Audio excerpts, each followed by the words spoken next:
Dear students, in this session we will continue with the chapter from your supplementary reader book Snapshots, the Summer of the Beautiful White Horse. Okay.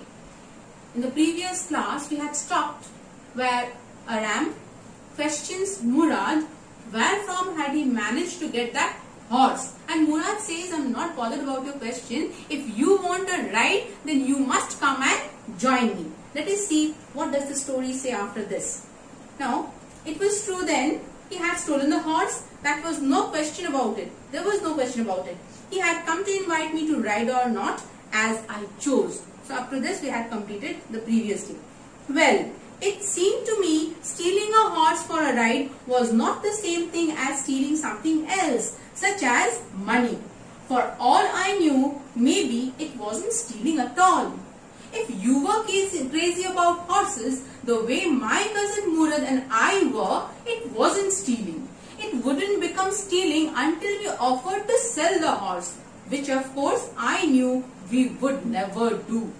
Now, very beautifully, Aram, he marks a very thin line of distinction between stealing money and stealing horse. When a person steals money, he does not have any noble intention to return the money at any point of time in life. So that is very harmful. That is called stealing. But Aram here says stealing a horse means here we want to keep the horse for a few days and we are going to return it. And since we have this noble intention of returning it, so we cannot call it stealing. Maybe he was trying to justify that why he should keep the horse. And remember, he could not strike out this fact from his mind that his long cherished dream was to ride a horse. Maybe that was a pretext for him. You can say that. But yes, it was definitely different from stealing money. Because when we are stealing money, we do not have any intention to return it. But when we are stealing a horse, that means when the boys were stealing a horse, they had this intention of returning it to the owner after a few days. So that was not stealing according to him. Let me put on some clothes, I say. All right, he said, but hurry. Why? Why did Murad say that they should be in a hurry? Because if the whole world is awake, they will come to know about this thievery and they will be caught. Okay, so before that they would have to manage the ride, complete it and then come back. I leaped into my clothes. What a beautiful expression. The writer did not say that I put on my clothes hurriedly. Okay, and this is literature. If you can, enjoy literature, then, stories will be very interesting for you. I jumped down to the yard from the window and leaped up onto the horse behind my cousin Murad. That year we lived at the edge of town on Walnut Avenue. Behind our house was the country. So this is the location where their house was situated. Vineyards, grapevines, orchards, fruit trees, irrigation ditches, water body from where water was to be supplied to different fields for irrigation. So irrigation ditches and country roads.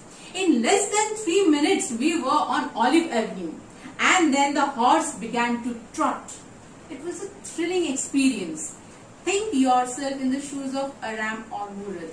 You will be able to understand the chapter much better. Okay, and let us see how did they feel. The air was new and lovely to breathe. Okay, they had never felt that breeze while riding a horse that they felt. The feel of the horse running was wonderful. That sound, they were extremely happy. They were elated. They were in a heavenly bliss, you can see. The feel of the horse running was wonderful. My cousin Murad, who was considered one of the craziest members of our family, began to sing. He began to roar. I don't find anything wrong when a person is very happy. Even we also at times murmur a song. So there is nothing wrong in it. There is nothing crazy about it, I think. But yes, he started singing a song and that was quite loud as roaring sound you may compare. Every family has a crazy streak in it somewhere. Do you believe in it? I'm sure, yes. Okay. Every family has a crazy streak. Streak means nature. Okay. Characteristic trait you may say.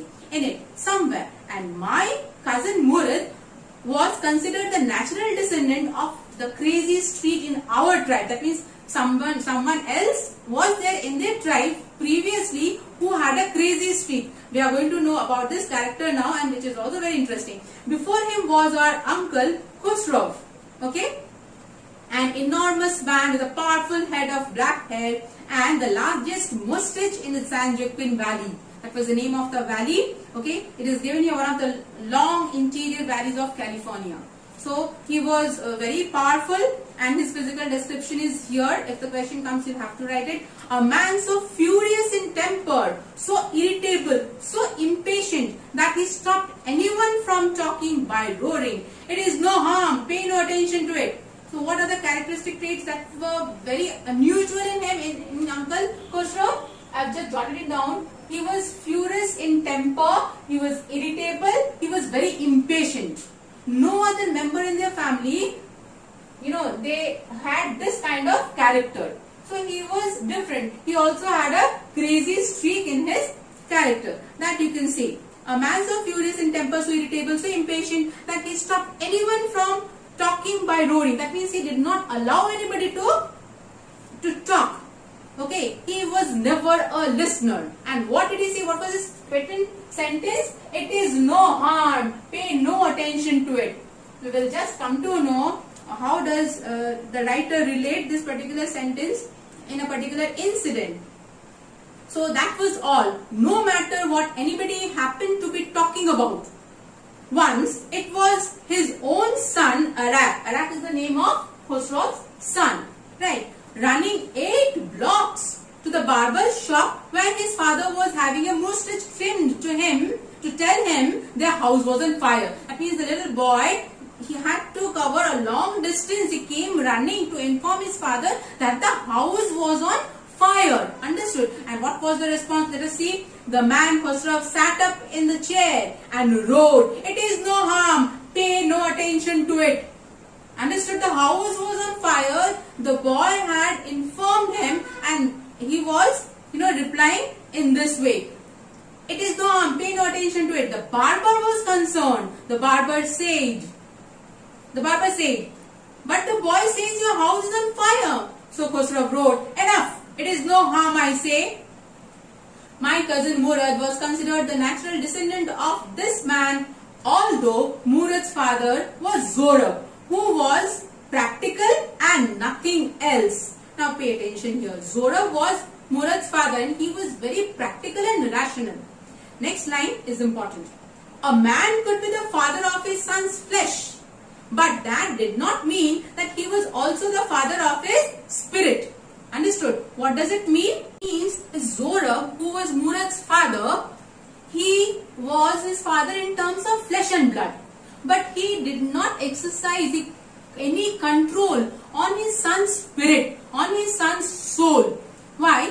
As Murad was a boy whose soul could not be tamed. He dwelled on his own spirits. He chased his own dreams. He was a different kind of a son altogether. In contradiction to his father's traits. Murad was, a boy who lived a carefree life, whereas Zorab was a very practical and rational person. The distribution of the various kinds of spirit of our tribe had been from the beginning capricious and vagrant. Capricious means changing suddenly and quickly. Okay, ever changing, you can say, and vagrant, wanderer. We wrote, and my cousin Murad sang. For all anybody knew, we were still in the old country where, at least according to some of our neighbors, we belonged. We let the horse run as long as it felt like running. So they let the horse run at its own free will, you can say. At last my cousin Murad said, "Get down, I want to ride alone." "Will you let me ride alone?" I asked. Such an innocent question. "You will ride alone? Will you please let me ride alone like you?" "This is up to the horse," my cousin said. "Get down." Now, here also I would like to attract your attention towards Murad's characteristic trait. He did not deny him on his face. "No, you won't ride alone. It is very difficult. It's not easy to ride a horse. You are too young now." He did not say that. So on his face he said, "If the horse will let you ride, then I don't have any problem." "We shall see," he said. "Don't forget that I have a way with the horse." Now this is also very important. I have jotted it down. he always said that he had a way with the horse here. Later on we'll come to know. Let it be a suspense for you. Other animals in his own way. He had his own way to treat birds and animals. Okay, that's what he meant. Then, well, I say, anyway, you have a way with the horse. I have also. That means like a younger brother, he always tried to follow the footprints of his cousin brother Murad. Okay, that is why he said, if you have a way with the horse, even I also have a way with the horse. The horse will let me ride, won't have any problem. Well, I say, anyway, you have with the horse, I have also. For the sake of your safety, he said. That means he was very caring and considerate. He was very concerned about his younger brother. So let us hope so. Get down. All right, I say. But remember, you have got to let me try to ride alone. I got down and my cousin Murad kicked his heels onto the horse and shouted, "Wazir, run!" The name of the horse, of course, was Wazir. That is why Wazir, run. The horse stood on his hind legs, snorted and burst into fury of speed. That was the loveliest thing I had ever seen. Okay, now what's the meaning of snorted? That is, breathing and taking a deep breath and making a sound of the nose. That is the horse's snort. I hope that you have heard this word. Okay, snorted and burst into a fury of speed. That was the loveliest thing I had ever seen. My cousin Murad raced the horse across a field of dry grass to an irrigation ditch, crossed the ditch on the horse, and 5 minutes later returned dripping wet. The sun was coming up.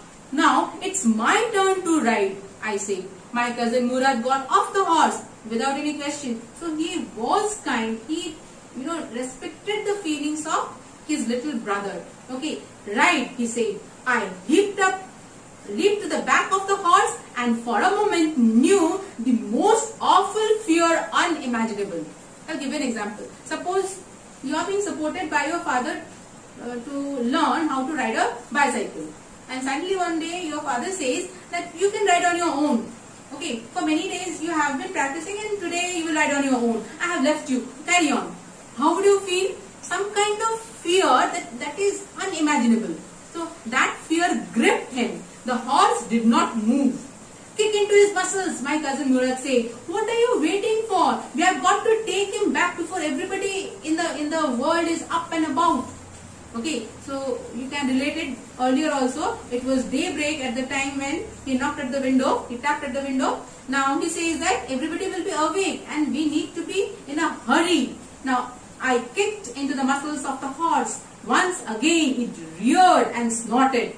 Then it began to run. I didn't know what to do. He loved to ride a horse. His dream had come true, but he did not know what to do. Instead of running across the field to the irrigation ditch like the previous experience he had, what did the horse do this time? The horse ran down the road to the vineyard of Dikran Halabian, that's the name of a farmer, where it began to leap over grapevines. The horse leapt over 7 vines before I fell, and ultimately he could not control the horse because he was just a child. He did not know any way to control a horse, and the horse dropped him down, dropped him off his seat. Then it continued running and the horse went away. Let us stop here today. We will continue in the next class. Thank you, dear.